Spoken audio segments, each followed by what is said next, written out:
presented by Yahoo Daily Fantasy Sports. I'm Dave Lochran. That's Jake Harry. And it's a beautiful day, 4th of July, Independence Day, the birthday of the greatest nation on planet Earth to ever come into existence. Yeah, you heard that right. And don't think of it any other way. Jake, what's up, man? Not much, man. Yeah, you said it all. I mean, happy 4th. Excited to play some more DFS. This is one of my favorite days to actually play DFS, especially if you're not traveling, you're just hanging around with the family, putting in a few lineups or pulling up Cruncher and making 150. So I'm excited. This is a pretty fun day. You're damn right, man. We live in a country where we can drink and shoot off fireworks and play daily fantasy sports at the same time just to celebrate our independence. Can't beat that. Are you a big fireworks guy? Oh, yeah. You are? Yeah, love them. Yeah. Okay. Like the illegal ones? Now Or you just now you can legally sell legitimate fireworks, not like the ones from Joe Dirt on the side of the road, Dirt Shack, legally in Pennsylvania, which is pretty cool. That is pretty cool. Yeah, we don't have that luxury. No? No, we don't. So There's someone that lives near me that every weekend is shooting off bottle rockets and rum and like legitimate fire. I don't know this has been going on since like February. I don't know where it's coming from, but it's enjoyable. My dog hates them though. My dog's scared so badly of fireworks. So she'll like run upstairs. She's a pit bull and she's terrified of fireworks and thunderstorms. I can't make that up. yeah. No, I'm not a big fireworks guy, but I'll watch them. Other people like them. I like the other stuff for 4th of July. So, What, the drinking and the cocaine? well, not the second part, but I do enjoy the drinking. Definitely like hanging out with the family and stuff. And if people want to do It's fireworks, great. then by all means, I'm not going to stop anyone. It's kind of weird because it's like we celebrate Memorial Day and have parties, but Memorial Day is like somber. Mm-hmm. You know what I mean? 4th of July deserves to be celebrated. Oh, for sure. All I'm missing is just a boat for today. That's all. It'd be really nice to get out Are on you the water. close to the water? Yeah, there's a bunch of lakes all around, but don't have a boat. So that would be my goal. When I make the Millie Maker, this time next year, I'll have a boat to go out on. Right. Hey, you're halfway there. You got the water. Exactly. Now you just need something to put in it. Exactly. So welcome to everybody. Thanks for tuning in and joining us today. This is going to be the main MLB show because it is 4th of July. We've got 12 games, but they break down kind of strange. We're gonna take a quick look at lineup study, but I just want to put this out there first. So we've got LL Cool J. Laffy skips hot dogs and goes right to the cocaine. Not true. 100% joking. Just so we're clear here, 100% a joke. We've got 2 early games, Jake. One of them that kicks off at 11:05 Eastern, which in your time zone, it's gonna start. Well, it's gonna start right when both of us finish the show, but it's 10:05 Eastern on your time. If you're on the West Coast, that's kicking off at 8 o'clock in the morning. But DraftKings is running a 2-game slate for the 11 and the 1. And then we've got a 6-game slate for the 2 to the 5 p.m. all Eastern time. And then a 4 p.m. slate for the 7 and further. So 3 slates, all of varying size on 4th of July. Yeah, I mean, you're not going to be able to, you'll have chances to chase or double down on your wins. So not a shortage of slates either, which I like. 2 gamers, not my favorite, but I mean, there's actually some decent contests for those. You might want to get in those on DraftKings specifically because it looks like they're filling up pretty early. Yep, probably chasing. You know what, though? 5K to first for the 2-game slate. They actually have like you said, there's actually a decent amount here if you wanted to get in on it. It's just a matter of whether or not you want to play a 2-game slate. Hey, by the way, Yahoo Daily Fantasy Sports is a site that we would love you to check out, and I think you'd enjoy it. There's no MMA. There's no going up against guys with 150 entries, 30 of them every night or more. There's none of that. 10 entry max. You can hand build your lineups, throw them in. The management fees are lower than any other site. If you get in early in the day, there is a 0% management fee happening right now. $4,500 prize pool, $3 entry, no management fee at all, and then 12% on the biggest contest they run. If you go to awesemo.com, AWESEMO, and click on the Spotlight Hitters article, the link to sign up is right there. And just click that link, use the sign up code AWESEMO, again, AWESEMO, when you sign up, and get up to $30 in Yahoo Sports Rewards points. It's as good as cash. You can use it on the site to win money, play money, withdraw money. It is legit. I mean, you couldn't go to 7-Eleven and buy a hot dog with it, but you could enter a prize, or you could enter any of the contests you want with it. So I just want to be clear. I don't want people to think that, they can go to Kohl's and buy a new shirt. I don't know why you'd buy a shirt from Kohl's, but anyway, Yahoo Daily Fantasy Sports, sponsor of the Deeper Dive. Use the sign-up code AWESEMO and use the link through the. It sounds intricate. It's not. Just you hit the link on that article. There's a thing with us posting links in YouTube chat that's been an issue, so that's why we have to redirect you a little bit. But it's worth it. You get up to $30 in Yahoo Sports Rewards points, YSRPs, when you sign up, when you deposit, that you can then therefore use as currency on the site. All right, Jake, let's kick it off, man. What's going on with lineup cruncher or lineup study? I know not a whole lot of activity last night. No, I mean, not a lot of familiar names, I guess, would be the best way to put it. So I just pulled up Alex's lineups. We can look at the leaderboard. If you have this pulled up, Lofty, feel free. But I don't see very many names that I'm recognizing at all. I mean, Big T, I recognize Big T. He got in the top 10. I mean, Piano Club. But it overwhelmingly didn't look like a great night for a lot of the pros.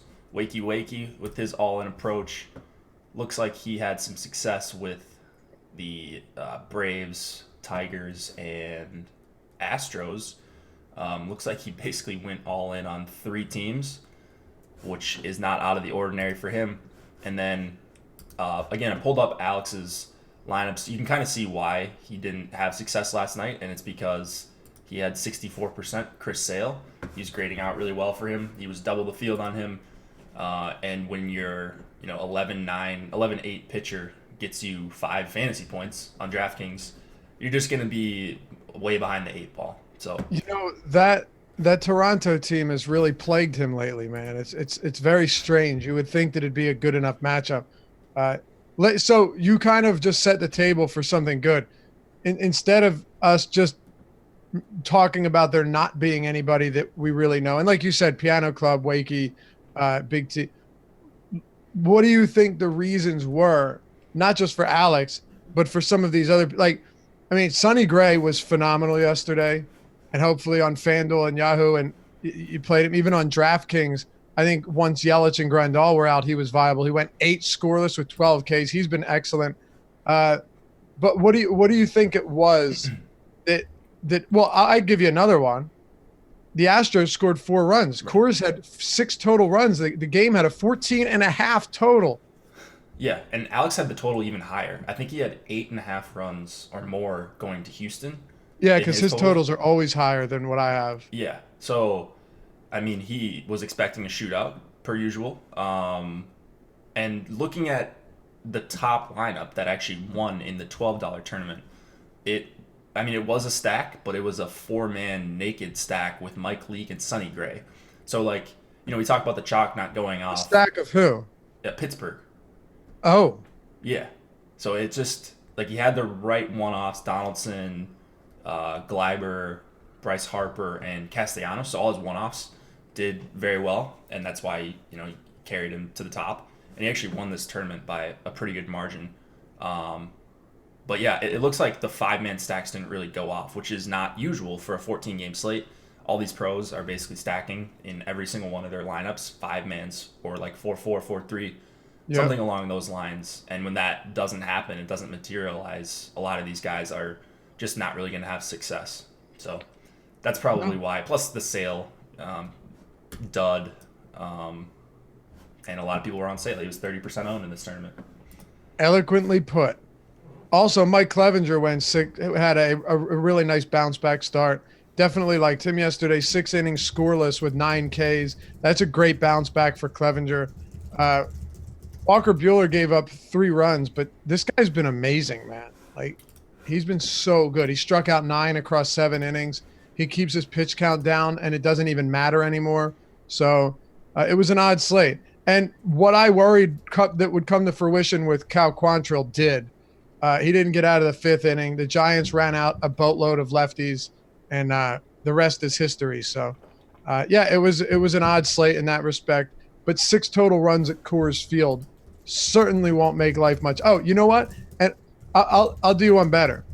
If you combine the scores, the total scores between the Rangers, Angels, and Rockies and Astros, they combined for a lower over-under than just the Rockies-Astros game. That's baseball, man. And both of those games had very high totals. Yeah, I mean, it doesn't make sense sometimes. Like, that should have been a spot where you see a ton of runs, and 4 run. It was 4-1. Is that what it ended up being? I mean, 4-2, and then 6-2 Angels over Rangers. Yeah. So, I mean, it's understandable why a lot of the pros didn't have success last night, but I don't think over the long, like, you shouldn't not be stacking because of last night.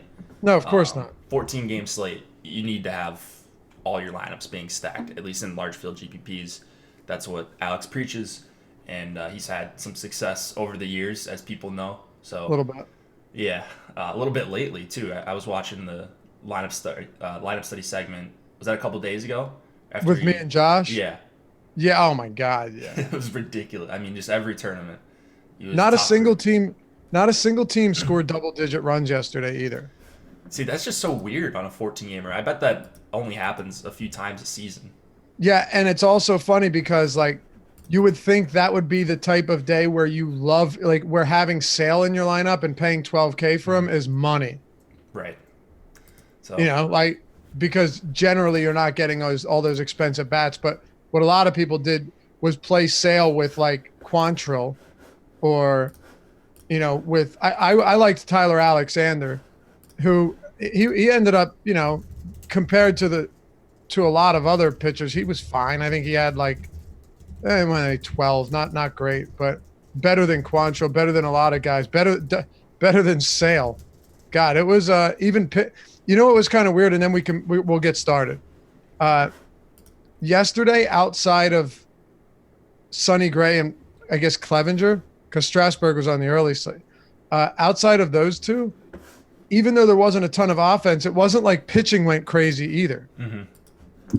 Yeah, so just a murky slate, kind of a throwaway one for me. I didn't have success. I got back, I think, like 80% of my entry fees. Did you end up playing that at all? Which one? Last night.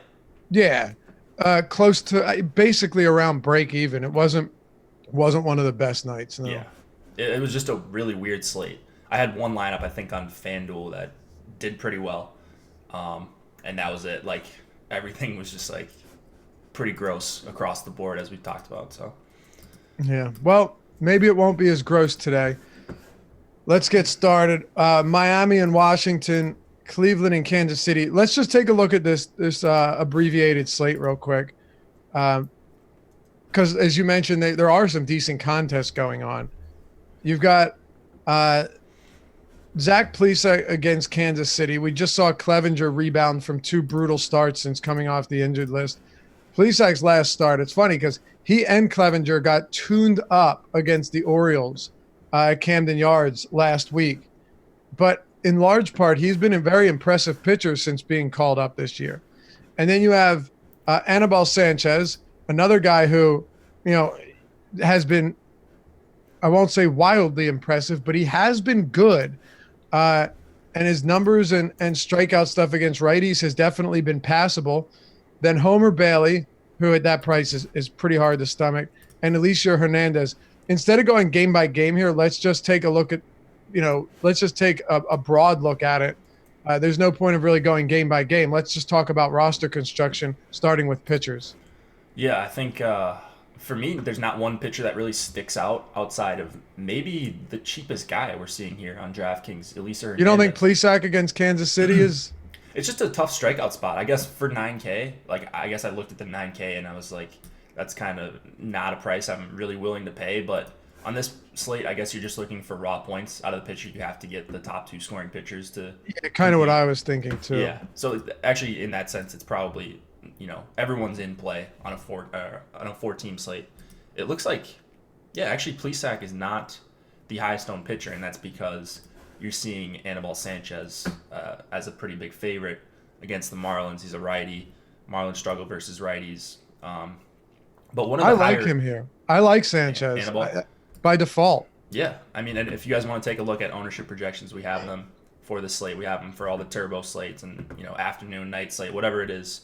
So that's what I'm referring to right now. Looks like all the pitching. Actually, the pitchers are the 4 highest known guys right now. So pretty spread around between 62 and 44% for these 4 pitchers. So for me, like, if I was just building one lineup, I would just take who I think are, either the pitchers that fit or the pitchers that I think are going to score the most raw points. Because ownership is not really going to sway a lot on them. You're going to get leverage on each pitcher because all the bats are getting some ownership, even the Marlins bats. So, yeah, I would just be more looking for raw points from pitching. So Plesac is probably the play outside of Anibal here.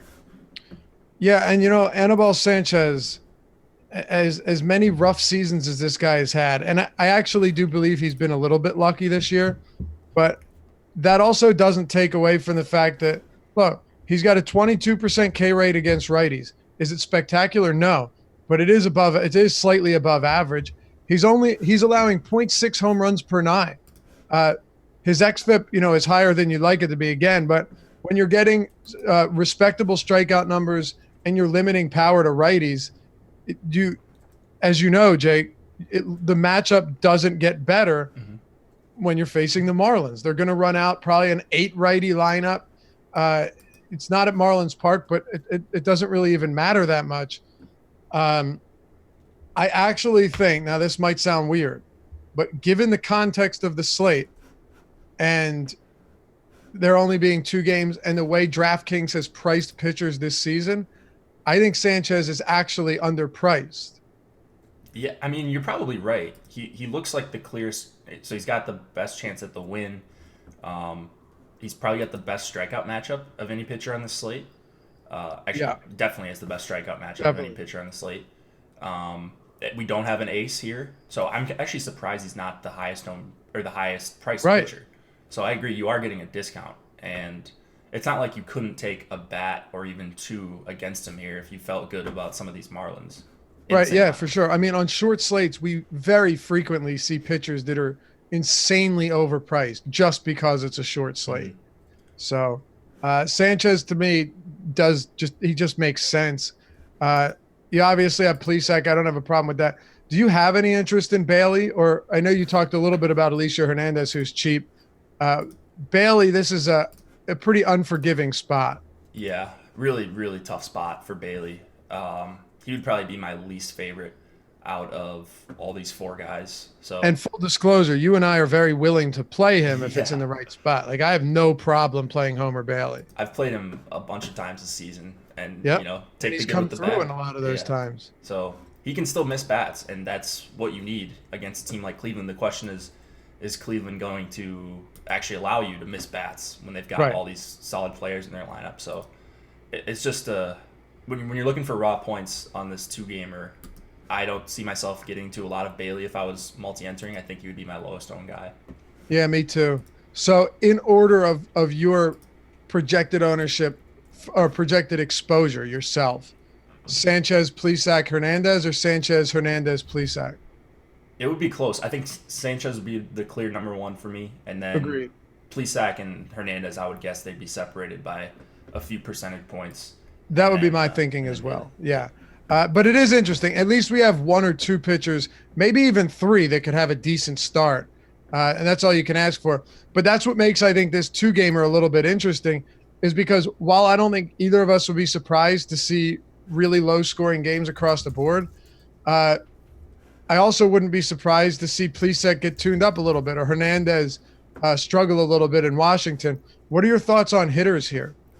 Yeah, I mean, I think so. You mentioned Plesac. I kind of like Mondesi a ton against Plesac here at 4,800. So he's one of my favorite bats on the slate, and you're getting some leverage on the highest owned or the second highest owned pitcher on the While you slate. do that, I'm looking up stolen base rate numbers Oh for yeah, because I don't know them actually. so maybe a good spot for Merrifield too if Plesac struggles to hold runners. Um, I don't know if he does. Just to be clear, I'm looking that up.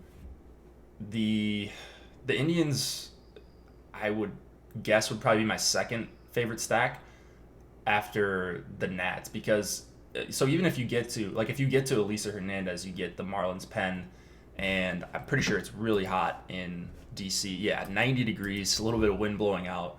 So, I mean, the ball's just gonna be flying. It's hot in KC too, but not 90 degrees during a day game. Hot. So, I don't know. It'd probably be the Nats for me, and then Cleveland if I'm not playing Homer Bailey. But yeah, it's kind of tough to get away from the chalk here the more I look at it. It is. It really is. And there's pretty much no question that. Do we have ownership for this one? We do. Is Cleveland's ownership looking crazy? Let's see here. They have. So the top bats on the slate. Actually, no. It looks like the Nats have the the two highest owned bats, 4 out of the top 5 highest owned bats, and then it's Lindor at just under 30%. So actually, if these ownerships stick, it's pretty clear the Nats are the chalkiest stack, and then Cleveland. That's interesting. Yeah. How much of it do you think has to do with pricing? It's probably just due to lineup construction, people trying to fit in Anibal. All right. But I think KC does make for an interesting stack as kind of that third option. They still have a good implied total. They have power, they have speed, and I agree with that entirely. yeah. So that would if I was making one lineup tonight or this morning, I guess for this slate, it would most definitely I would try to get in Mondesi and maybe a couple other KC bats to get weird. It sounds kind of crazy. Is like if Sanchez was on the all day slate, I would probably still have pretty significant interest in him. So, just throwing that out there. Aside from that, I think we pretty much covered this early 2-gamer. I'm not sure if there's anything else. Just looking at the odds here, Miami has a 4.2 run total, which a little bit higher than I thought. However, Sanchez is a 190 money on favorite on the money line. So, he has a very good chance of winning. The Nats have a 5.9 run implied total here. Yeah. Against Hernandez. Pretty significant stuff, if you ask me. And then this other one, 4.8 for Kansas City and 5.4 for the Indians. So there are no real, bottom barrel totals here. And then Zach Plesac's a slight favorite on the road. I just think, Jake, before we'll move on to this next slate, though, I think there are plenty of ways to be different, even if it's just a 2-game slate. Yeah, I wish these games were on the early or even the main slate, with more games, because these are two of the highest implied totals we have for the entire day. The Nats and Cleveland, and then KC, solid implied total as well. So looking at some of these other games, the weather's not quite as warm, or it's in Tampa or Oakland, or just not favorable parks like Pittsburgh. So it's kind of too bad these games aren't on one of the bigger slates. Yeah, no question. With that said, you ready to work our way over to this 6-game afternoon slate? Yeah, let's do it. And hey, if you guys are getting into those, the slate that we just talked about, get it. I think Jake already mentioned it. Get in now because those are going to fill up quick. Hell, this show might not be over by the time they lock. So go ahead and get those in now. All right, man. Here we go. So I just have I pulled the all day slate up right now. It's too much to go everywhere. I like to have DraftKings and FanDuel open sometimes in order to do this. Now we've got 6 games and then we've got 4 games starting at 7:07. But this one starts at 2:10. White Sox and Detroit. And it looks like we've got Ronaldo Lopez. And on the other side, we've got Matthew Boyd. So the same matchup that we were supposed to have, was it 2 days ago? And then they played a doubleheader and neither of them pitched? Or did they pitch in the morning and DraftKings just had this wrong? Yeah. No, wait, no. So we're No. This is right. Boyd's pitching today, okay. and Ronaldo Lopez. They both got pushed back to the same day. Yeah. Okay. I just wanted to make sure because that's weird to play a doubleheader and neither of them pitch. Mm-hmm. Yeah, so this is the one that cost a bunch of people in Slack a lot of money. There was quite the tilt going on a couple nights ago when this one got postponed. All right. Well, let's see. All right, let's start with this one then. Detroit and the White Sox. Ronaldo Lopez, Matthew Boyd. The funny thing is about Lopez is he really is one of the most hit or miss pitchers in the league from a fantasy standpoint, and oftentimes it's miss. But he has a 25% strikeout rate against righties. That's not bad at all. Actually, that's a good number. It's well above average, as a matter of fact. The interesting thing too, though, is that Ronaldo Lopez is absolutely no stranger to giving up a lot of power. And he's allowing 2 1/4 home runs per 9, a 267 ISO to righties. So you're going to get, and a 33% ground ball rate. You're going to have some games where Lopez goes out there and has, dare I say it, 10 strikeouts. He's done it against the Tigers already this season.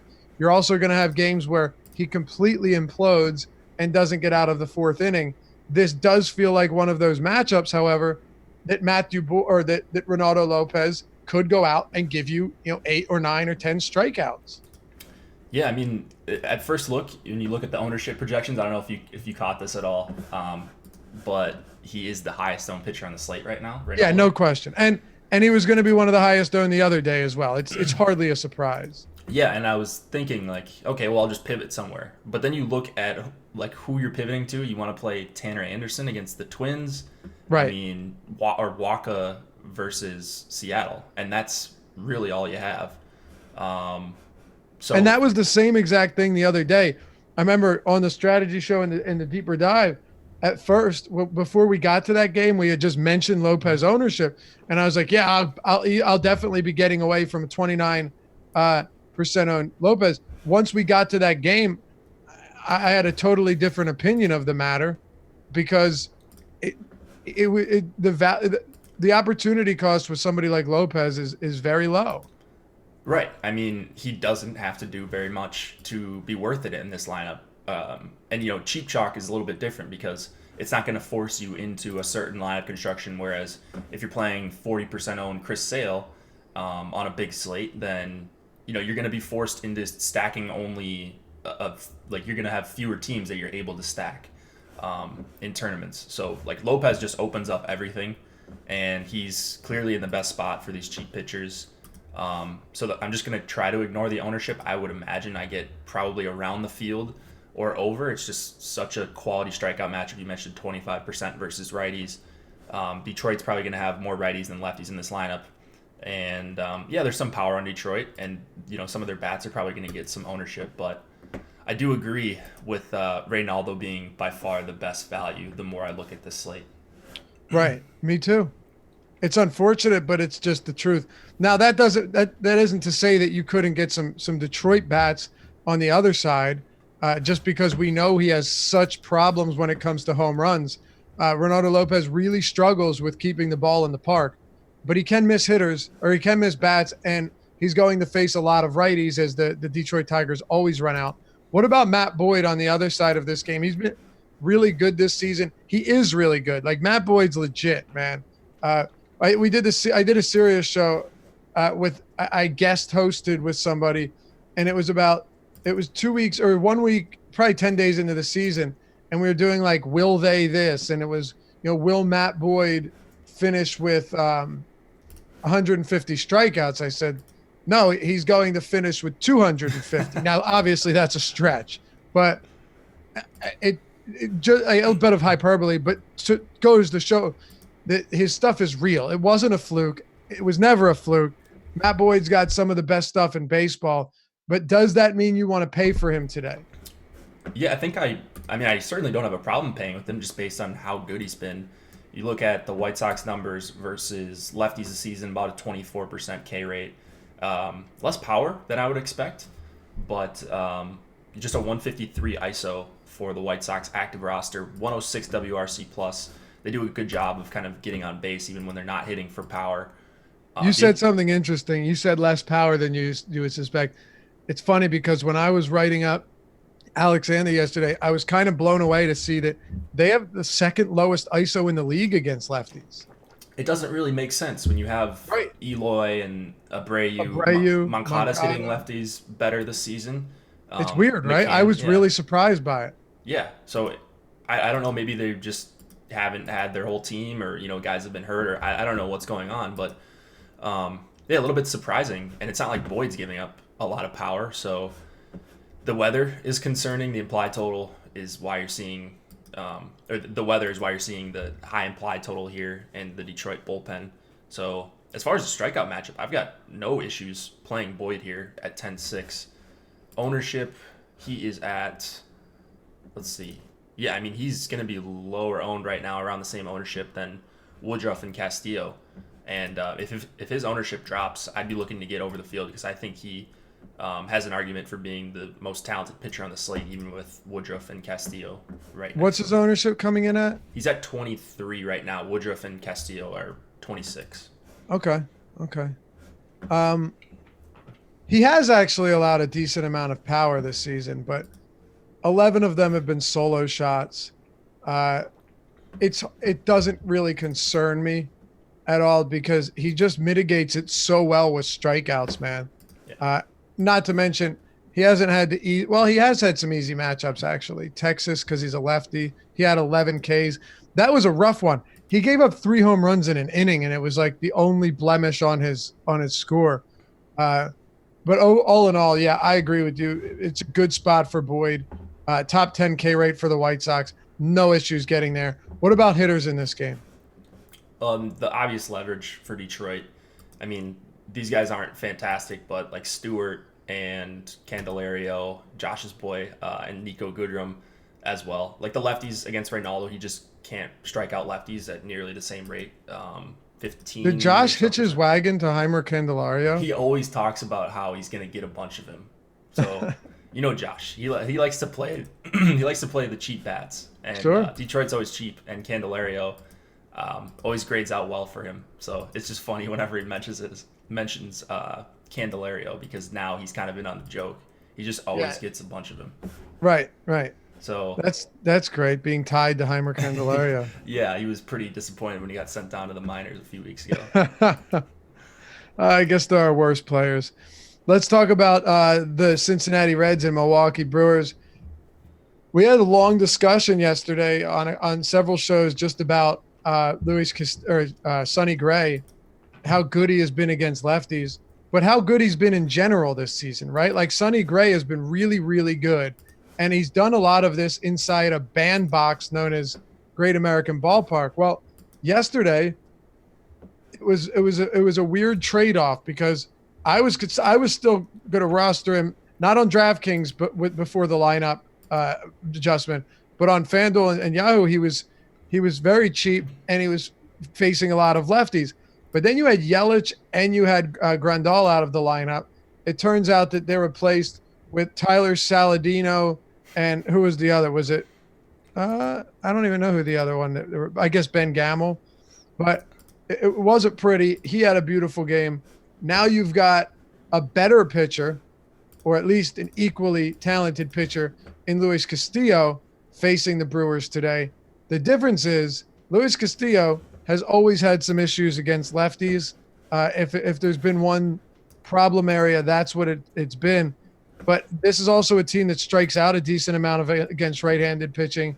And Castillo's been a lot better against lefties this season, at least from an isolated slugging standpoint, with a 29% K rate.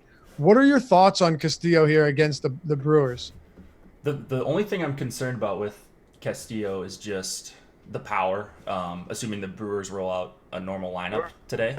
And then he's just getting behind guys. His first pitch strike rate is just 51% for the season, but he's so good at missing bats that he's been making up for it. So I think right now I would have probably Boyd just above Castillo, and the ownership is really similar. So you could go either way. But yeah, just a dangerous spot, really boom or bust, as the Brewers always are. They have a high K rate, but a ton of power when Yelich and Thames and Moustakas and Grandal are in the lineup. So I don't know. I could see this going either way. I don't have a super strong take on Castillo for this slate, but he's certainly not a guy I'm going to be like shying away from because of this matchup. He's just so talented. It does feel like one of those games where he just runs out there and strikes out 11. Has he done that against Milwaukee? I'm sure the BVP talk has been in chat, but I feel like he's always gotten crushed by Milwaukee. Yeah, it certainly seems that way. But it's funny, in 3 starts against them this year, he's 0-2, but he has 17 strikeouts in 13 innings. So, like, the strikeouts were still there. Yeah. It's just he hasn't gone deep into games whatsoever. I mean, 13 1/3 innings in 3 starts? That's it's basically 4 1/3 innings per game. Right. Not great. Not what you're looking for. I still think he's viable, though. What is his ownership coming in at? He's at 26. That's way higher than I thought. Right now. Way higher than I expected him to be. Yeah. That takes some shine off. Like, if it was going to be Boyd way popular and Castillo going overlooked, then it'd be a little bit more interesting. What about Brandon Woodruff on the other side of this game? You want to talk about a guy that we all saw about to turn it around. That BABIP was through the roof earlier in the year. Everything else looked great except for the ERA.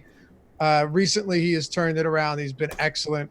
6+ strikeouts in all but 1 of his last 7 starts. Double-digit strikeouts in 3 of them. He's going deep into games. Look at this. 8 innings. 4 was a 1 blemish. 6-7, 6-7, 7 2/3. Strikeouts 6-12, 6-6, 10, 5-10. Woodruff's been incredible, man. And he's done so against some difficult matchups as well. Yeah, and looking at the amount of righties that are in this lineup today for Cincy, this lineup's already out. He's going to face 6 righties, including the pitcher spot, Castillo. And he's striking out righties at a nearly 30% clip. Like, just the numbers across the board for Woodruff versus righties are incredible. They're awesome.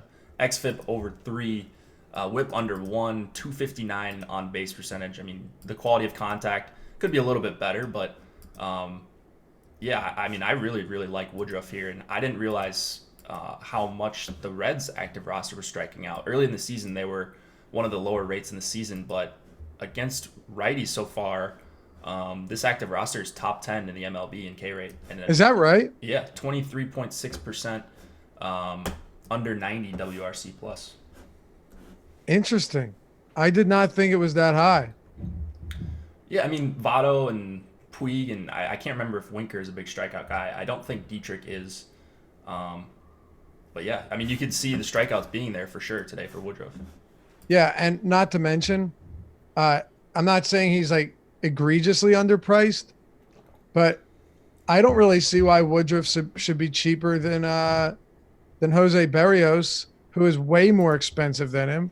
Yeah. Or even Boyd or Castillo. I know that sounds crazy, but just look at his performance and look at some of the matchups he's faced. Woodruff's been as impressive as any of them over the last 2 months. Yeah. Not to start the year, but over the last 2 months, he's been just as good. And it's not like the matchups are all that different. There's strikeout upside for all 3 guys. You're just getting right. a $1,200 discount on Woodruff compared to Boyd, and $600 off of Castillo. So, yeah, I like it a lot, man. Are you interested in any just contrarian bats here? If I was going to a stack here, it would probably be the Brewers. Just you hope that Castillo doesn't have it. You know, this is a team he faces all the time. They know what he throws and what counts and stuff. I don't think they grade out very well. I know Alex has his projections up right now. I'll take a quick look if any of these guys are grading out well. I mean, Yelich on a raw point basis, but not seeing a ton of value here as far as our projections on the Brewers bats. All right.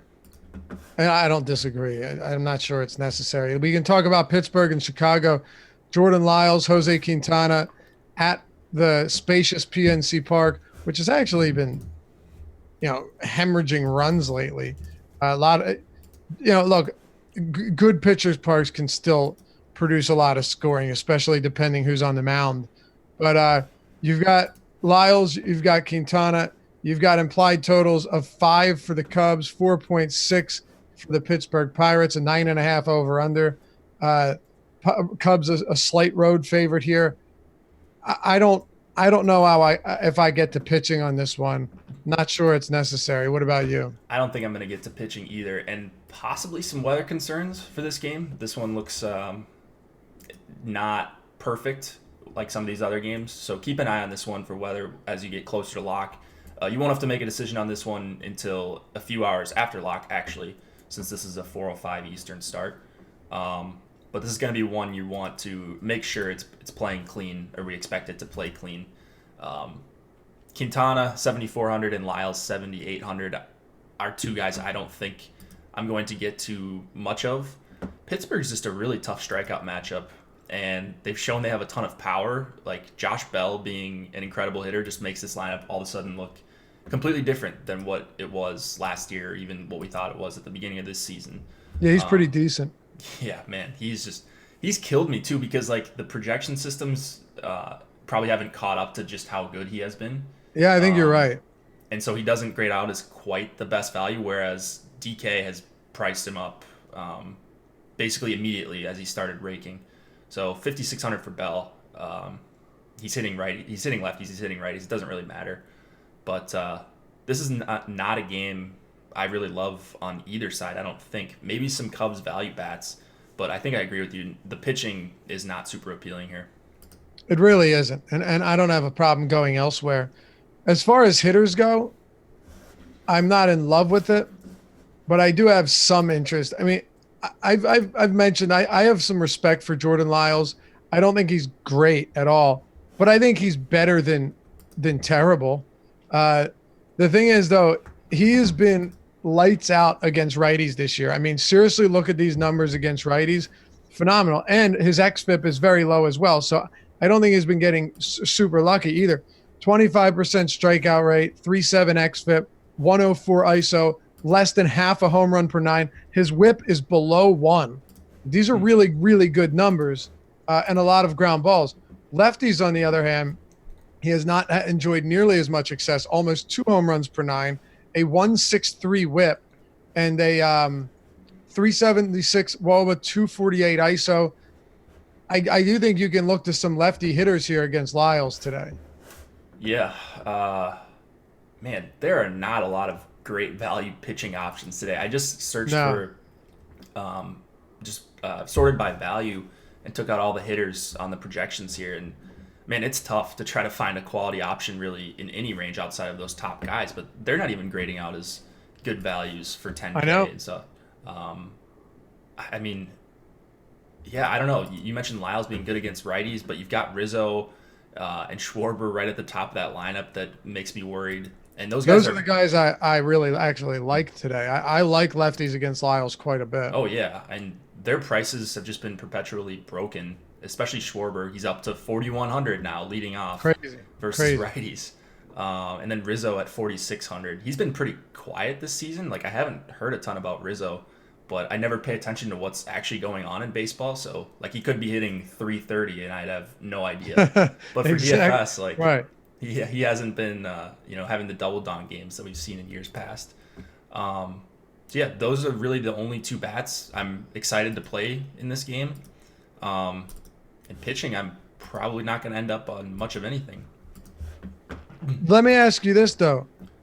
Do you have interest in Lyles then if he's going to face – do we have the lineup out? The lineup's not out. Projected okay. I thought you mentioned that it was out. So Caratini's been getting a decent amount of starts. He won't be in the lineup today. He was in it yesterday. I think they'll only have 3 lefties again. Yeah, Hayward and then Robel Garcia. Oh, wait. Hayward is day-to-day. They might have 2.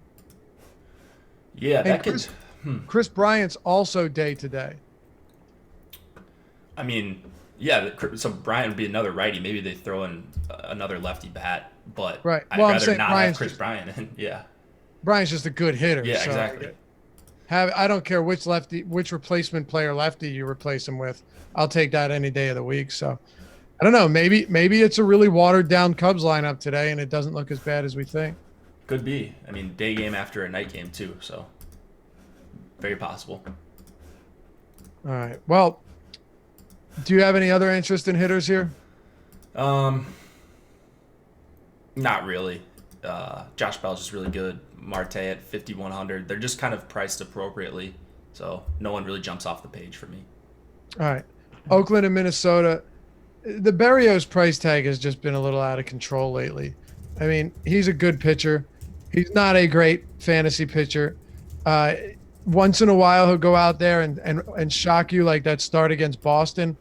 But for the most part, Berrios is not a guy I'm ever willing to pay a premium for. That doesn't change today. Tanner Anderson on the other side, I will happily pass up on that as well. Yeah, Minnesota doesn't really present much upside for a guy that can't miss bats very well. Even in a poor park, the Twins have a 5.1 implied total here, 5.3 on our rankings or our lineups page. So I don't think I'll get to Anderson, and that's what's pushing me more and more towards Lopez. There's really clear paths to success there, and you can't really say the same about $5,700 Tanner Anderson.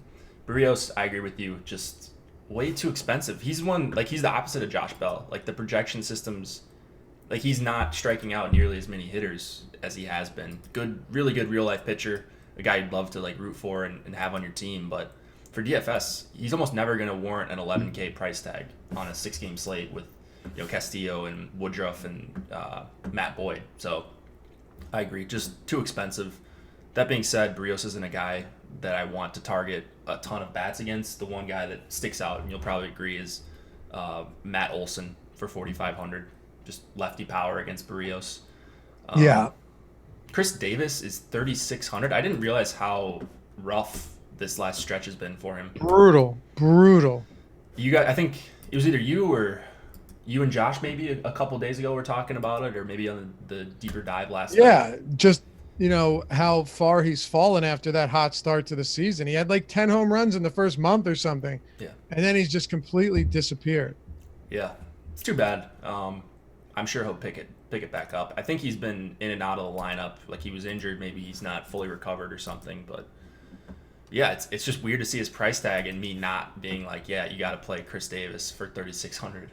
Right. That's the thing. Like, well, if you remember, for a while there, when Chris Davis was this cheap, we're playing him like every day, and now it's like, all right, well, he's got power, but I don't think he's good. Put it this way, I don't think just because he's cheap that he makes for great value against a guy like Berrios, Right. Who's a good pitcher.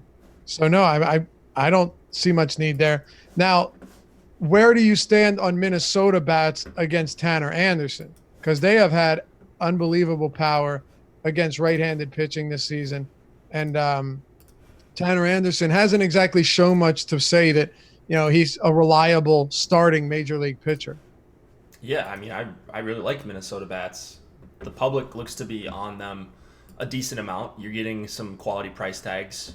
Cruz is the only one over 4,600 in the projected lineup, but even he's still getting 11% ownership. So the Twins aren't a secret by any means today. Just some decent value, especially if Marwin Gonzalez is going to slot into this lineup. He's going to be popular with dual position eligibility, but I'm with it. I like the Twins quite a bit here. Good implied total for this park, and that's pretty telling. And they've just been incredible versus righties all season.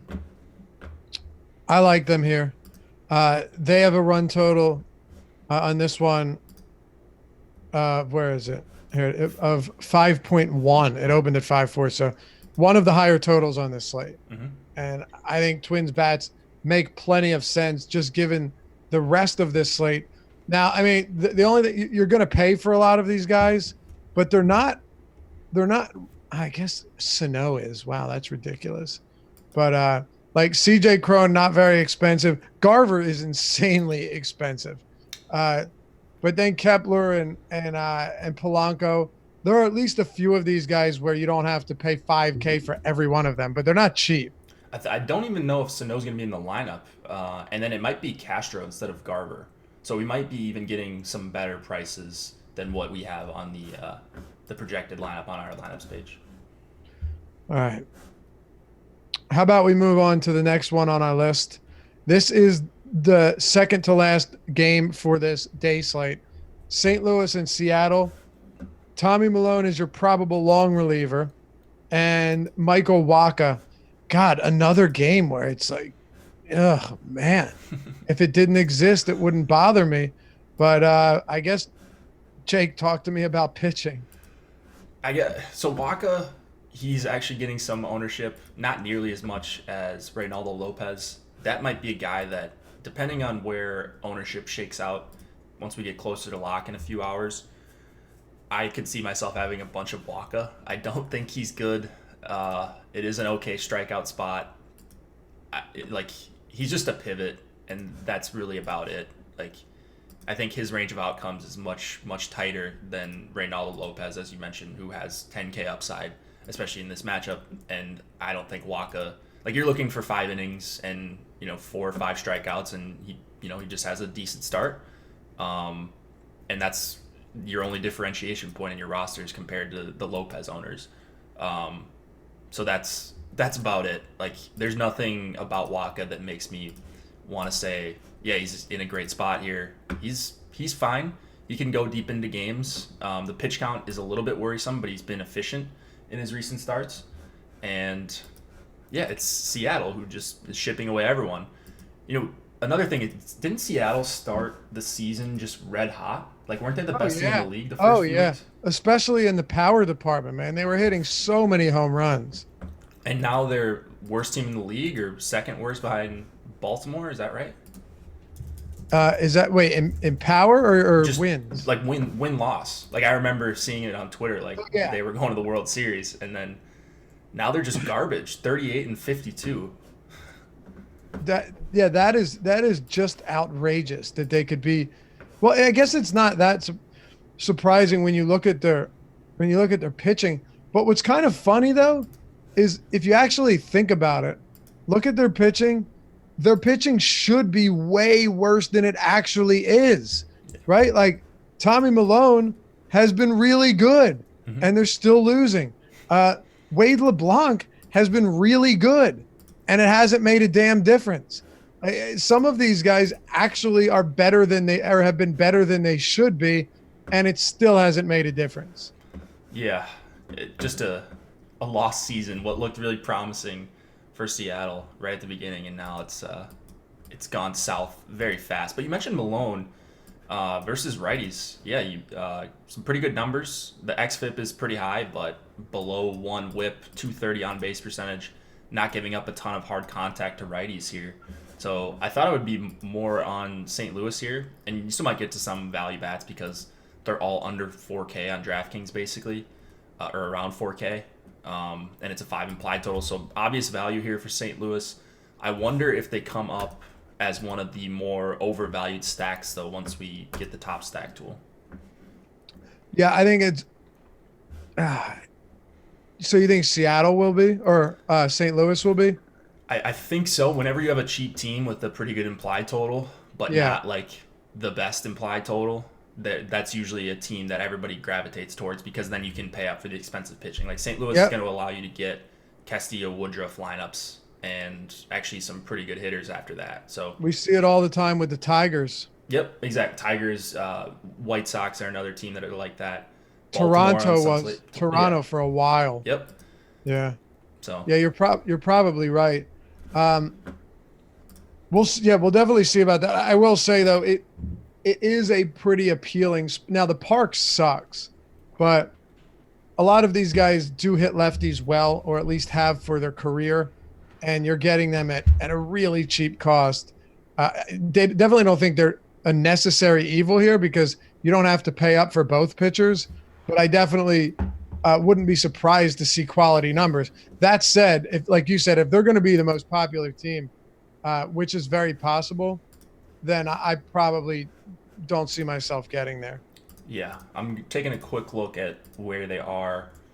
They're not that different right now than like Minnesota, but I think I would rather go with Minnesota if I'm just choosing one of those teams. Similar implied total, the price is going to differ, of course, because St. Louis is just so cheap. So they're just going to be easier to fit in lineups, and that might push more people towards them as people start to look at the lack of quality, cheap pitching options. Yeah, 5-run total in Seattle is significant. So that will definitely attract some people. Do you have any interest in Mariner bats? Vogelbach, 4,700 Emax guy. I like Vogelbach. Seattle's been priced up. Like, you're seeing a bunch of these guys in the mid fours. And you mentioned the park. It's not great. Implied total 4.6. I mean, it's whatever. It's not I don't see myself having a lot of Seattle stacks. Do you have any interest? No, not really. I understand why someone might. I definitely understand the idea of getting some exposure because Michael Wacha is not good. That to me is not the craziest idea by any stretch, but it's also not a good team. There just isn't a lot here that stands out to you. If I were to tell you that Wacha, surprisingly too, has been way better against lefties this year, way better against lefties, at least in the power department, allowing a sub 300 ISO. I think it would surprise people. Against righties, he's striking them out at less than 18% with a 407 WOB, a 278 ISO, and 2.64 home runs per nine. Dreadful numbers against righties for Michael Wacha. Yeah, I didn't realize that. In my head, I had him as being much better against righties, but it looks like you're right. And so maybe this lineup will actually be advantageous if they roll out 5 of their first 6 lefties and 6 total lefties for Seattle here. Certainly possible. I still like Lopez more, and that says a lot. Yeah, I think I do too. Yeah, that says a whole lot if we like Lopez more than anybody. But yeah, righties have just tuned up Wacha this year, pretty much throughout the entirety of the season. 13 of his 16 home runs have come to righties. Very surprising stuff. All right, Tampa Bay and New York. This is the last game for the afternoon slate, and then we will close it out with the 4-game main slate. Tampa Bay, New York Yankees, Yanni Chirinos, and J.A. Happ. Chirinos is, for a while, it looked like he was going to pitch yesterday, but it got pushed back to today. Good pitcher, really brutal matchup, not outstanding strikeout stuff, and wildly overpriced in this matchup, if you ask me. On the other hand, you have J.A. Happ, who is certainly was certainly looking better until he ran into another rough patch, went through a gauntlet against a couple difficult teams, and did not come out on the other side. His strikeout stuff, man, just hasn't been there this year, and I don't know if it's coming back. Yeah, I agree. Happ doesn't look like he looks fine here, but we actually have him as one of the better values on the entire day, all 12 games included. So Alex looks like he believes in him. He's an over 2x value right now on DraftKings, which I was a little bit cheap. Yeah, I was a little bit surprised to see here. He's projecting around where Woodruff and Castillo, and not necessarily Boyd, but Woodruff and Castillo, he's like right below them in raw points. So you're getting quite the discount here. Tampa is still striking out a ton against lefties, and that's probably why. I'm gonna have to look at this one a little bit. I'm interested to see how much J.A. Happ I actually get to, because right now I don't think he's getting that much ownership. Let's see. Ownership on Happ right now? Yeah, 20. Yeah, so he's right in that same range as Boyd and Castillo and all those other guys. So well, tell you what's kind of interesting. If you look at the implied run totals for this slate, because the Dodgers-San Diego game isn't on it. Matter of fact, that San Diego team is the only team with an implied total below 4.3 on this entire day. Not on the slate, on the day. They're at 3.4. And then you have Cincinnati at 4.3 against Woodruff. And then the Rays at 4-4 against Hap. So the Rays on this slate have the second lowest total, which, is good for something, I guess. Yeah. I don't know. A lot of respect to Hap here. So maybe I just go with what Vegas is telling me to do, what Alex is kind of telling us to do. And because I don't really know what to do with Hap overall, but it does seem like a spot where he is underpriced, even if he is hurting as far as getting quality strikeout numbers. Yeah, and what did you say his ownership was one more time? 26. So Yeah, just I'll got tell an you update a few what minutes though, ago. if that's the case, and Hap's going to be uber chalk, or at least owned by a quarter of the field, I'm really going to be interested in some right-handed Rays bats. I mean, listen, he's allowed.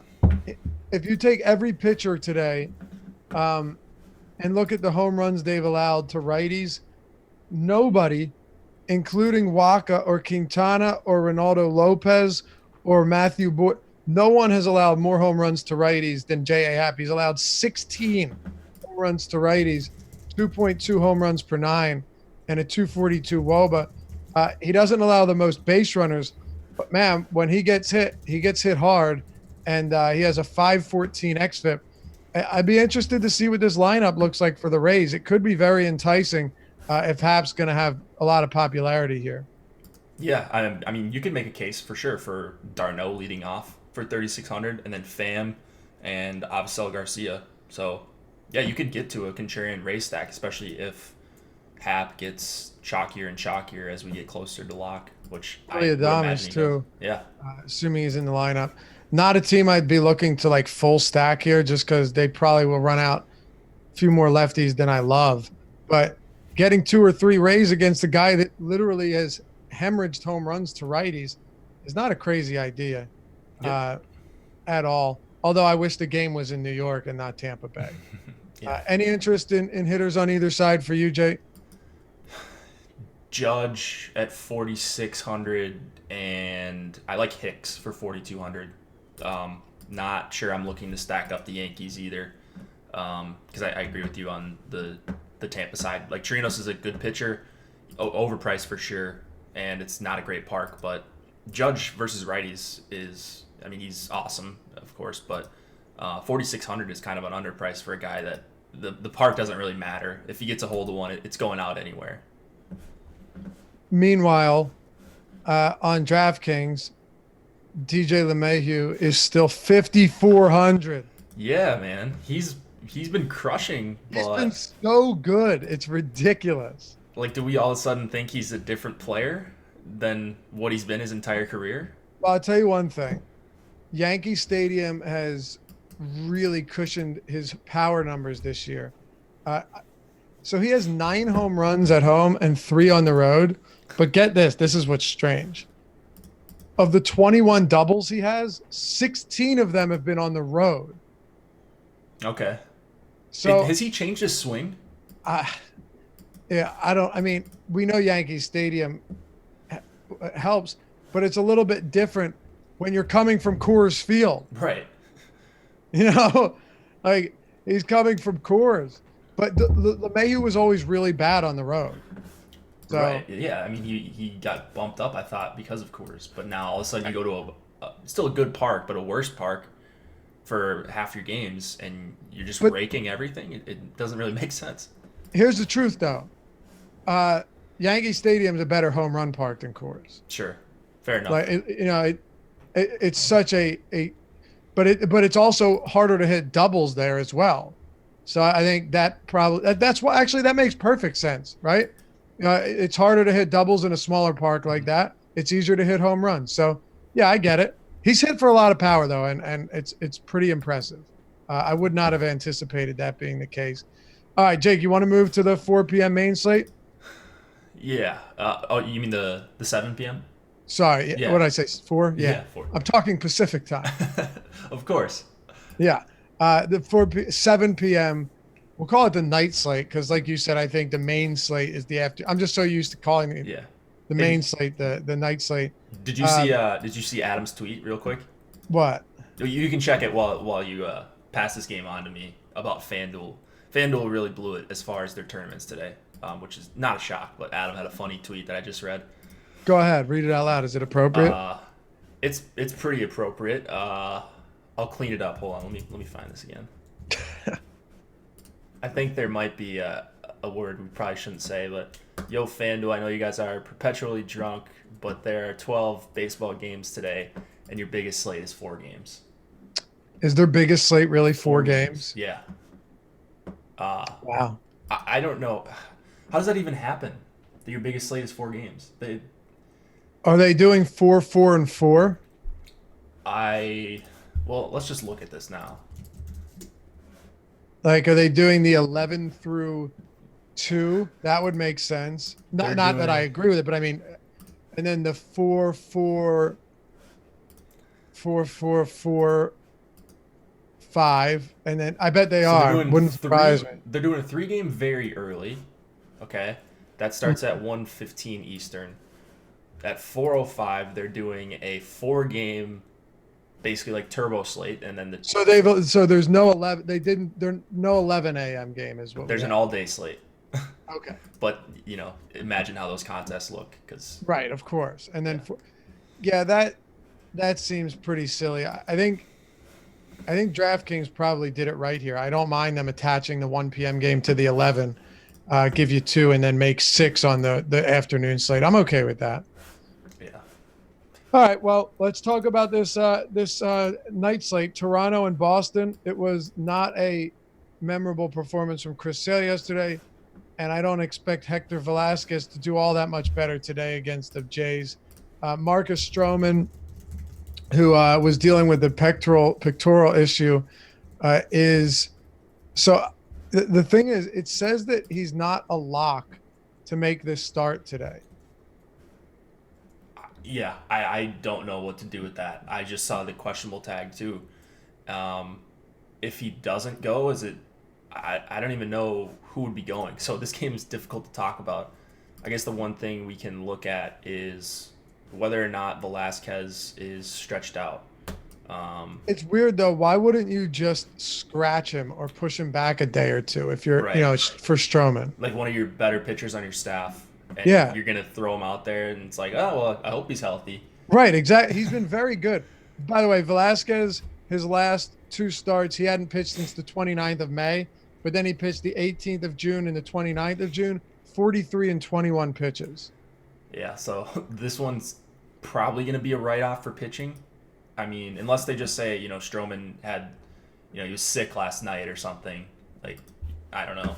Then maybe you just play him here for 7,600 on a really short slate because he's a good pitcher. But it's not insane. It's not. You're right. It's not insane.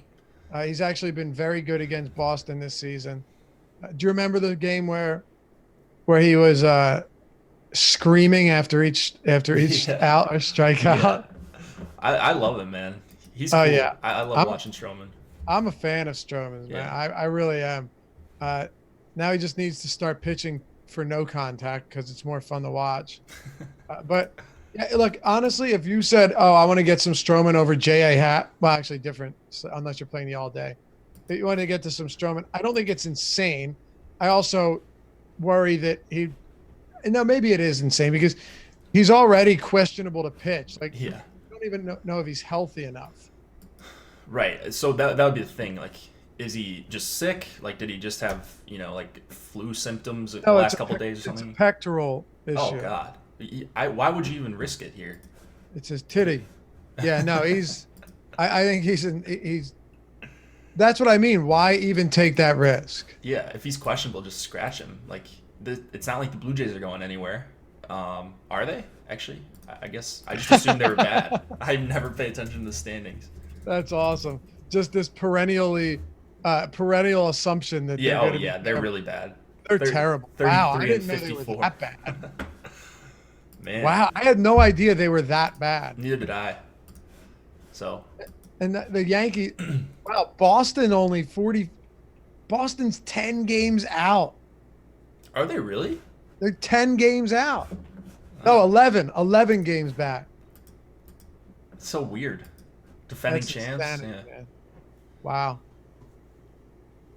Okay, who has other than Baltimore, who has the fewest losses in Fewest wins, you mean? fewest wins, sorry. It's got to be Kansas City or I don't know, Kansas City. You nailed it, Is man. it? Yeah. I knew they were bad. No. I missed the team above. The Tigers have 27 wins, God. but they're ahead of Kansas City, who has 29 because Kansas City's lost 4 more games. It's funny how that works. Okay, so 25 wins for Baltimore, 27 for the Tigers. 20. So there's 3 teams with fewer than 30 wins this year. That's brutal. Okay, so what about hitting here? Red Sox if no Stroman. Like, although if it's just a regular bullpen game, that's not super appealing. But you just got so many good hitters on the Red Sox at ridiculous prices. They're priced like they're going up against a really good pitcher. Right. And if Stroman's hurt, or like if he can't pitch, or if he's not 100%, then give me some Red Sox. 44 for JD, 45 for Mookie, 4K for Benintendi. Even Bradley getting a little bit of a lineup bump lately, 3,600. No one's really overpriced here except for maybe Devers at 5,300, but you can get to a Red Sox stack pretty easily if you can figure out a cheapish pitcher to play. You know what surprises me a little bit is that we even have a total for the Red Sox. Like, unless there's just something you and I are missing, but I don't think he's locked into this start. Yeah, I'll do a quick Twitter search and see if there's anything that's happened in the last few minutes, but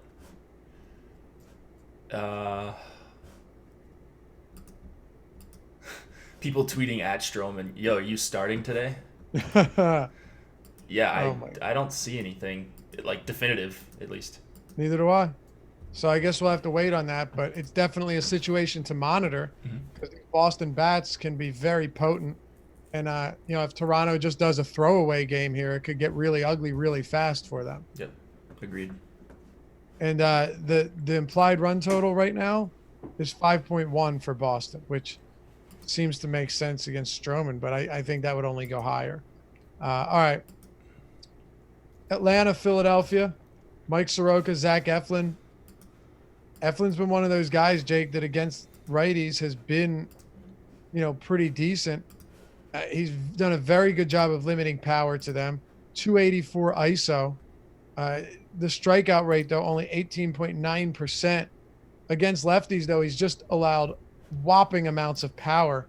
Not a ton of lefties on this Atlanta team, but I'll tell you, I wouldn't be surprised to see Eflin get tuned up a bit here. He has done a good job of preventing, big games for the most part, but some individual Atlanta bats stand out to me, specifically the Freddie Freemans and maybe Albies, depending on where he's hitting, but mostly Freddie Freeman here. Yeah, Freeman for sure. I absolutely love that call. Albies has been grading out well in the projections, even when he's batting like 7th or 8th. So I'm guessing I'm going to get to a lot of him against right-hander Zach Eflin here. So it's tough because you've got $8,700 Griffin Canning in tough weather. You've got $8,100 Zach Eflin. We don't know what's going on, or if we can even play any pitchers in the Toronto game. So, right. I'm probably going to end up playing some of these guys if I'm multi-entering. And maybe an advantageous matchup for Eflin in that he can just limit power if he can navigate Freddie Freeman and Albies at the bottom of the lineup. I'd rather go Soroka. I probably would too. I think Soroka's probably a better pitcher, and he's a favorite. But you're still going up against guys like Harper and Hoskins, Realmuto. Jay Bruce has been hitting well, and it's just 2 really deep lineups on both sides here. Yeah, no question. It's definitely not going to be an easy start for any of them, but I'll tell you personally, that Atlanta lineup just scares me more. The Phillies have been unbelievably unpredictable in terms of disappearing. I mean, what was it? Bryce Wilson they had to match up against yesterday. They eked out 2 runs on the day. I mean, you see this happen very often. I'm not trying to be like anecdotal with 1 or 2 games, but you see it a lot, man. Their offense has really struggled at times this year. Uh, and Soroka's price has at least come down to a reasonable enough spot. I'm okay with Soroka. The problem is neither of these guys are high strikeout guys.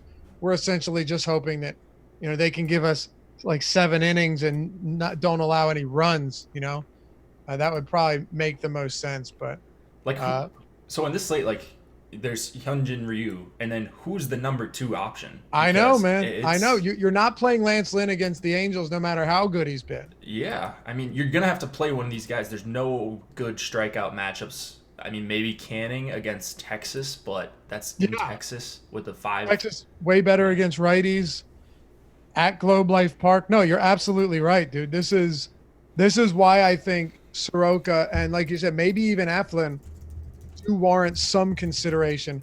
Not because you're in love with them, actually quite the contrary, but because what else are you going to do? Look, it's going to be hot in Atlanta, but it's also going to be hot as shit in Texas.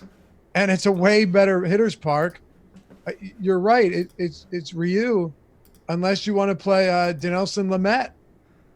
Yeah, and I guess he's going to be someone we have to talk about. But even if you play a ton of Ryu, it's great. Like, you're probably going to get the guy who scores the most points on the slate. But how different can you actually be if you're playing most of your lineups with Ryu, unless you're playing hitters against your pitcher, your SP2 or something? I mean, it's just a really tough slate. And Ryu's going to be 50% owned. Yep.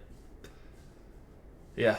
So these 2 guys for sure going to be in my mix. I wish I could say whether and like who I'm going to be super heavy on. It's probably going to be Soroka at this point because Vegas seems to point his way a little bit more.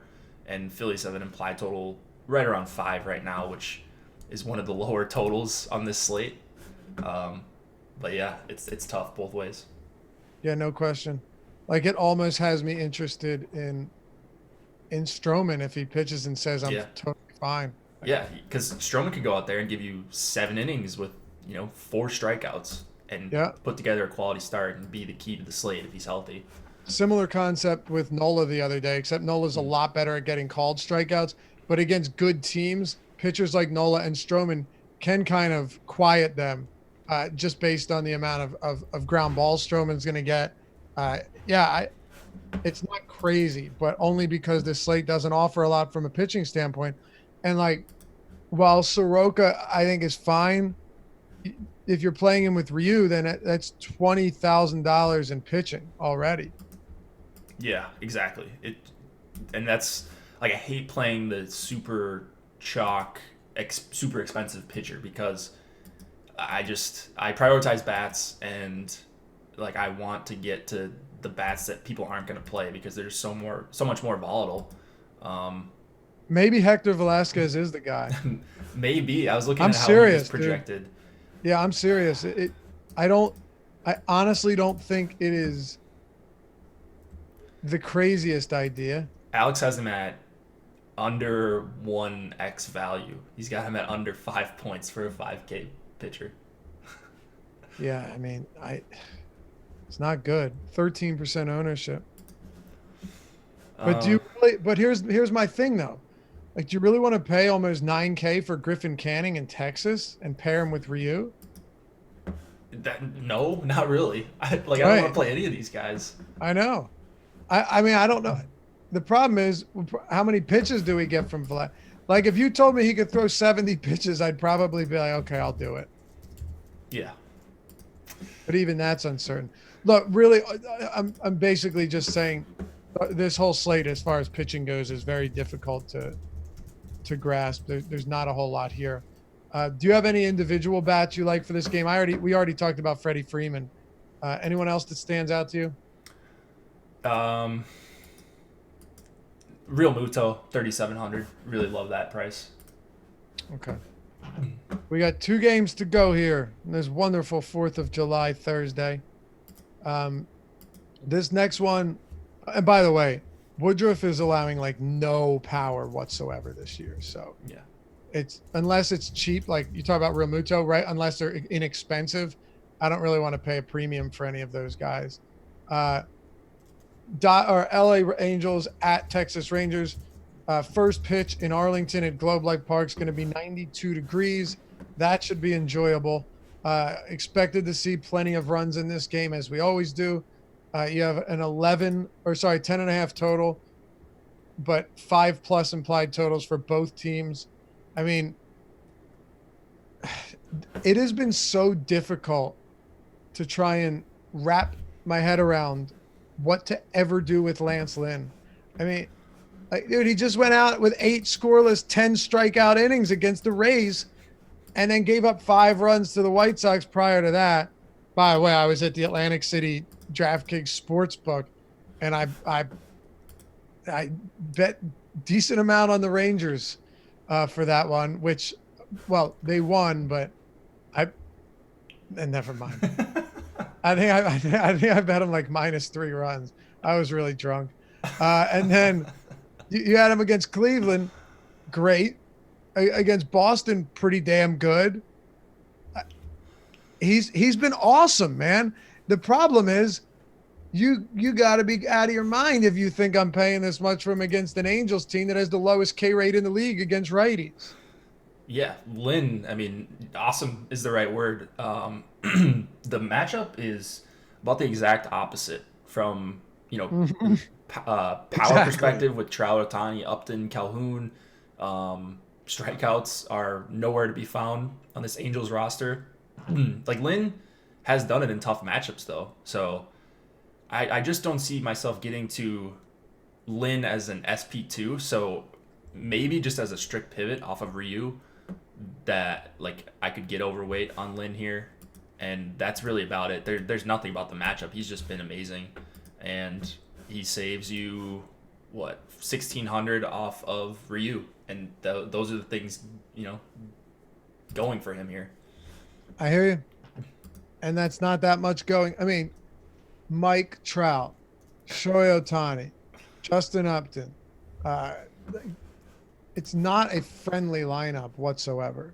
No, but do you like Angel bats?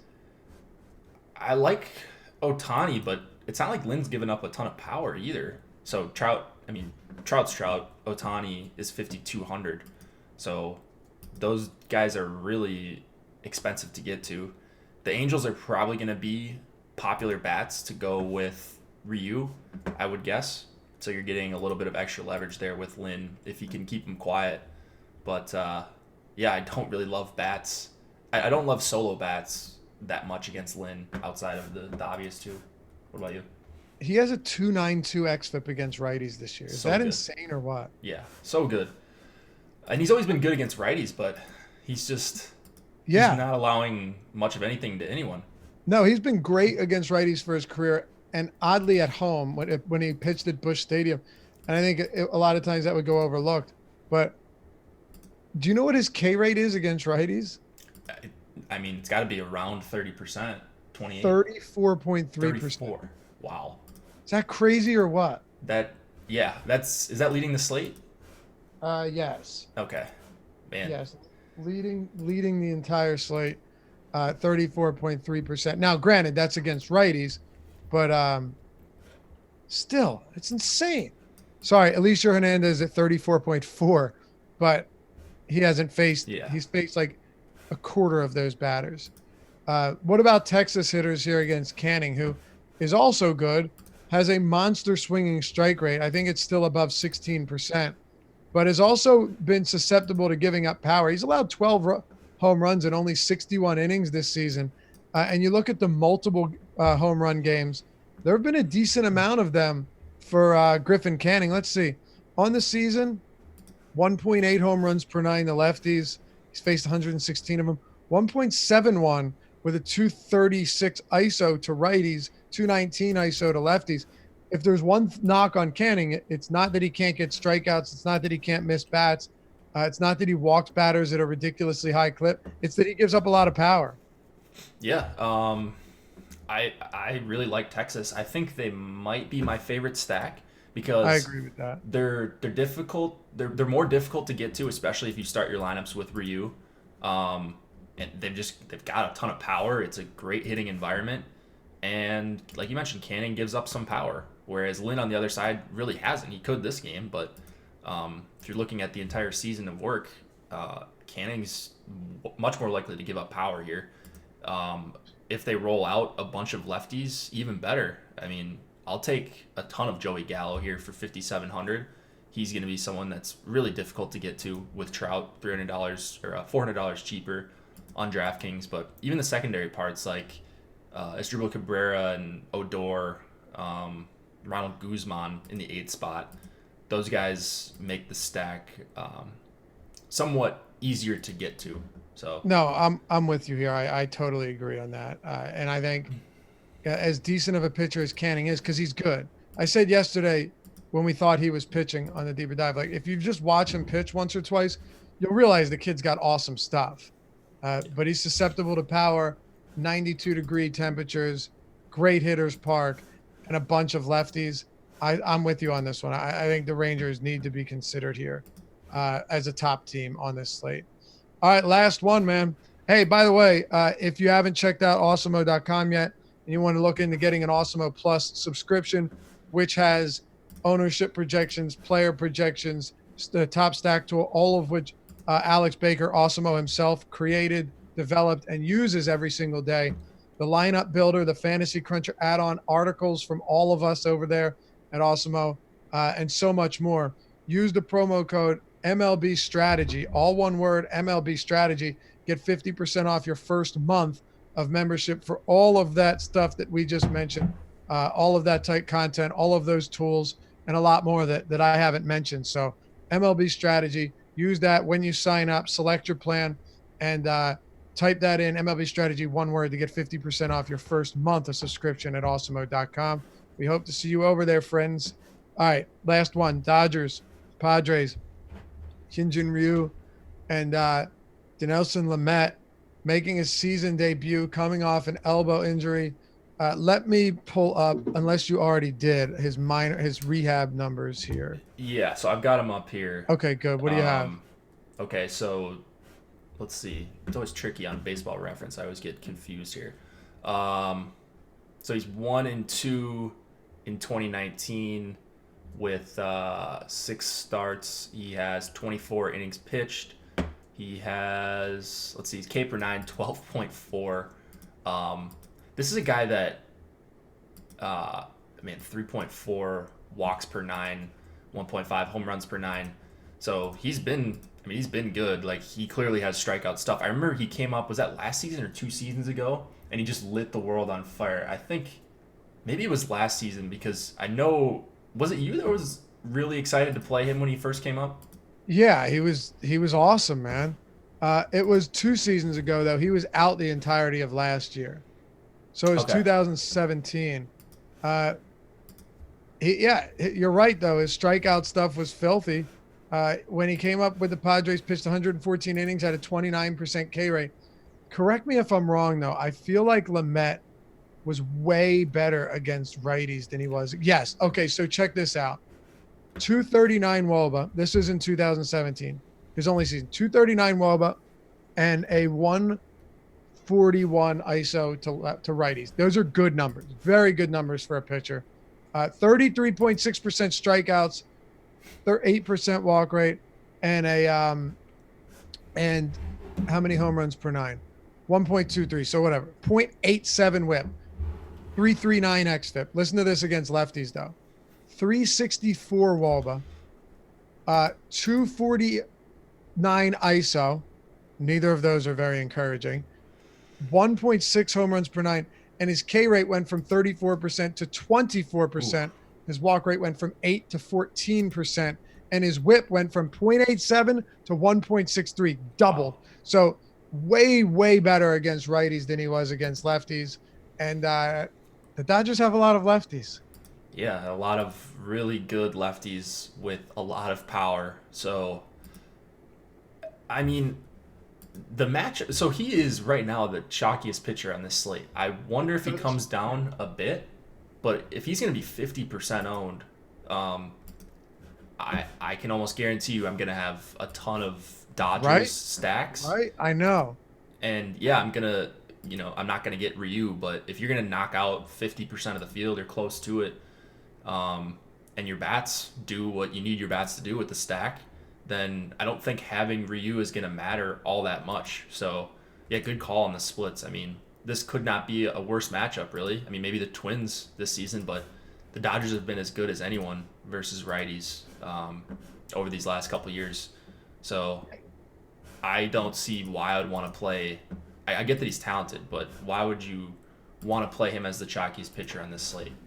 Right, I'm with you. 24% K rate against lefties isn't bad. It is above average, but it's not like, all right, load it up when you're allowing more than 1.5 home runs per 9 too. That's a big deal. And his pitch counts at the minor league level this year in his tune-up starts 61, 56, 67, 73, 85. So he did get up to 85. I'd be very surprised if he's out there for more than like 80, 85 pitches today. Very surprised. Yeah. So, I mean, he's got great strikeout stuff. That's what you're trying to capture here. But, woof, the matchup it's really, really tough. Yeah, especially if you have Bellinger, Peterson, Verdugo, Muncy in the lineup. Like, you're going to have 5 lefties here, and 4 of them are pretty damn good. To me, it's I get it. Like, I do understand it.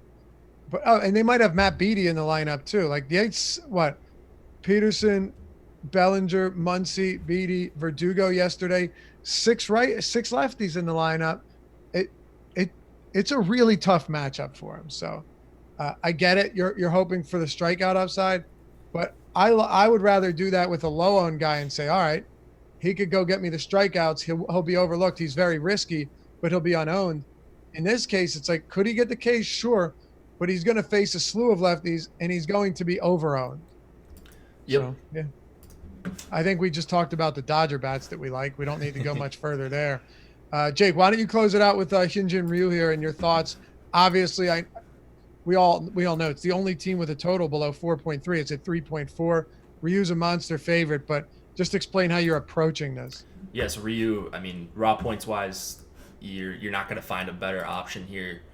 But on a short slate with a bunch of teams with over 5 implied totals, a lot of teams in really good-looking spots in Texas and in the Atlanta game as well, I don't see myself getting close to where Ryu's at as far as ownership goes, because he just handcuffs what I want to do, which is prioritize hitters. So if I'm trying to play these expensive Dodgers bats like Bellinger and Muncy, and I'm trying to play Freddie Freeman, and I'm trying to play Rangers stacks, like I said, I'm just not going to end up on much Ryu.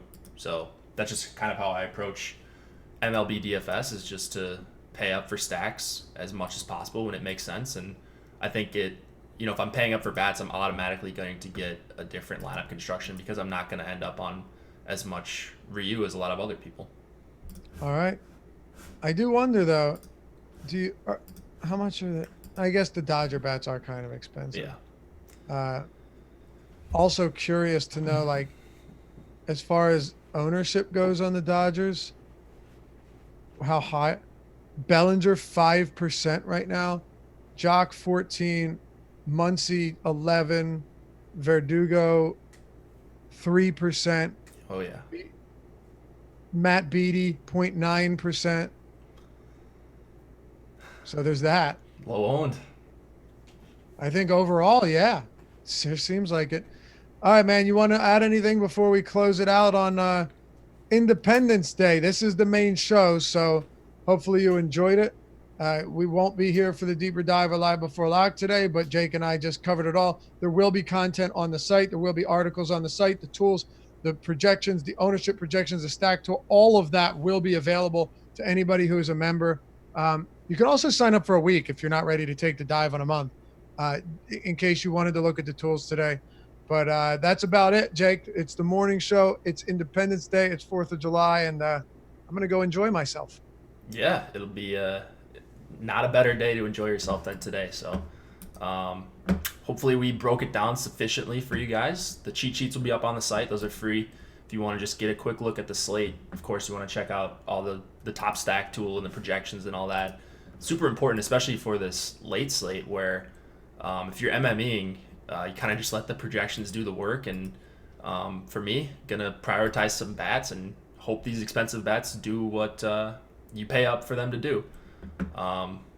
Yeah, I think that was a pretty good show. I think we covered it well. Nailed it down, man. And hey, hit us with a thumbs up on the video if you enjoy the content, you want to see more, and you want to support us over at Awesemo and on the channel. It does a lot for us. It really does help us, and we appreciate it greatly. Subscribe and hit that notification bell as well, so you always know when new content's dropping next. As always, we appreciate you guys tuning in. Have a safe holiday. I'm not going to be like Dan Strafford and say, don't blow your fingers off with fireworks. Don't Jason Pierre-Paul yourself. No, look, have fun. I love you, Strafford. Have fun. Enjoy the day. Celebrate this beautiful country's independence, and we'll catch you back here tomorrow on the Strategy Show.